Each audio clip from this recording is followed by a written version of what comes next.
Hello members and fellow enthusiasts, my name is Herbert and today we're going to be putting brakes on my personal vehicle. It's a 88 Mazda RX-7 and I guess to get started you're going to use some basic hand tools. We'll just get this jacked up, get some wheels off it, and we'll be on our way.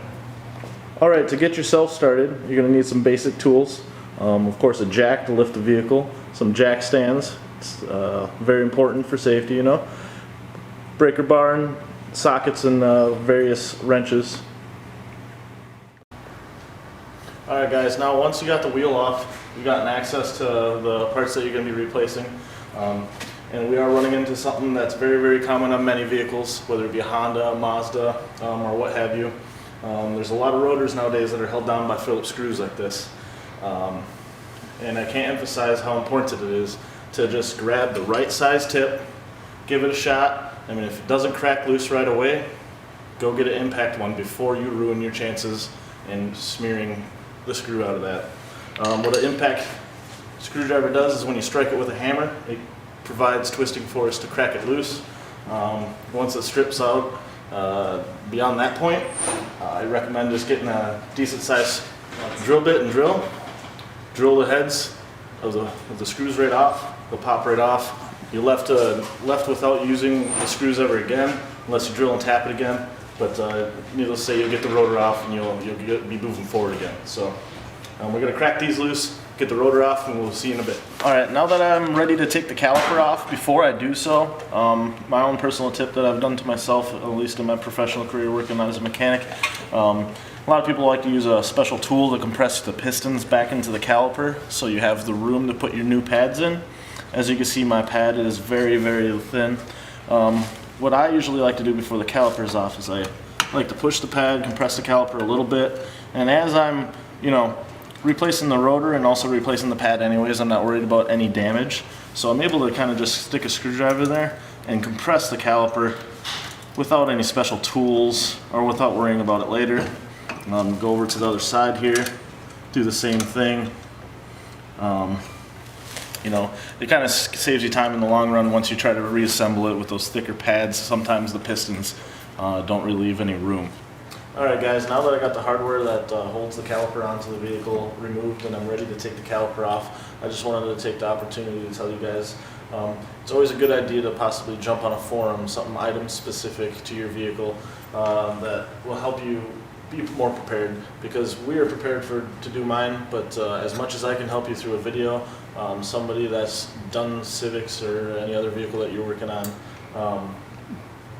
they'll help you a lot more. So take a chance, jump on a forum, join those guys, and get her going. Alright, now that I got the caliper off, you guys should definitely be prepared with a bungee cord or a wire coat hanger or something to maybe hang up your caliper. Hold it out the way so you're not binding your lines in any way. I'm lucky enough to wear mine long enough to where I have enough slack to set it on the ground, but I highly doubt you're going to run into that same scenario. So yeah, just be prepared, get a bungee cord, something, fasten it up to your strap.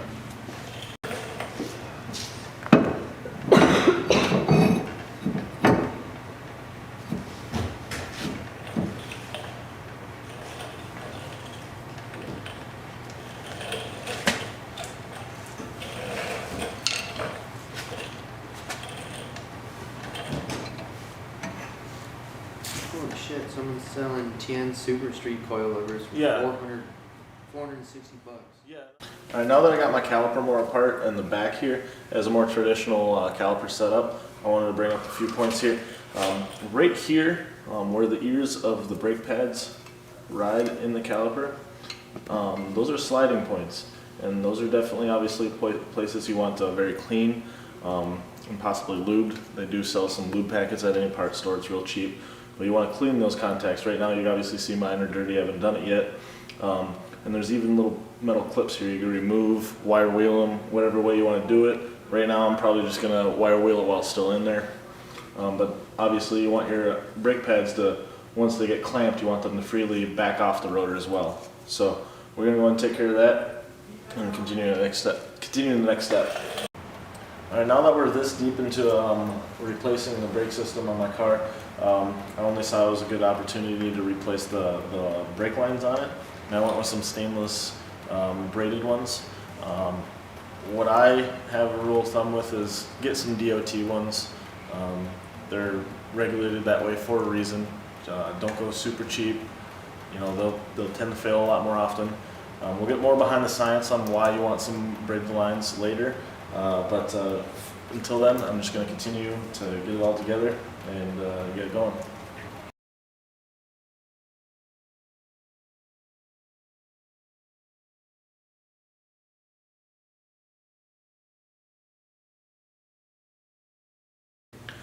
Just like earlier when we mentioned about the stainless brake lines, I wanted to explain to you guys why exactly it's something you want to do.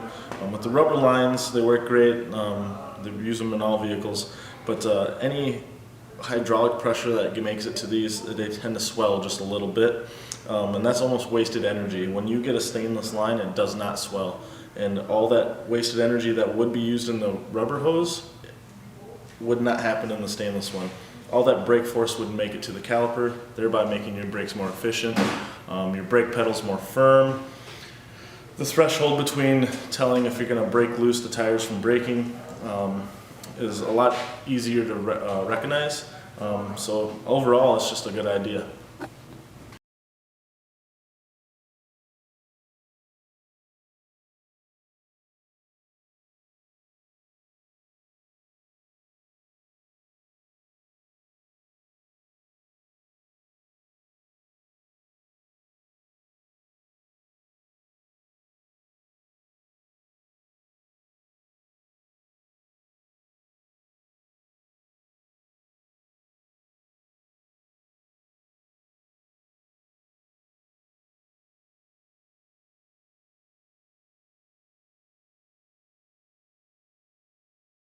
Now that you get your car back on wheels, take the jack stands out from under it and torque them all to spec.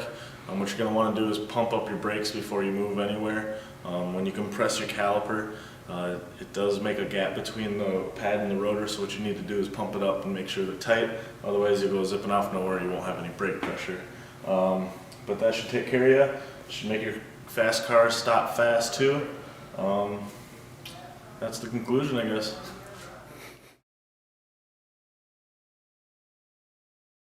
Three. As far as this video goes, it's just, you know, a rough guideline explaining to you guys the very few basics there are as far as bolting on new brakes, upgrading your lines. But we do recommend that you look up for your vehicle on how to do it, because there's many ways to do things. There's many right ways, there's many wrong ways. You can argue lots of things all day, but we're not here to waste that type of time. We're just here to get the job done.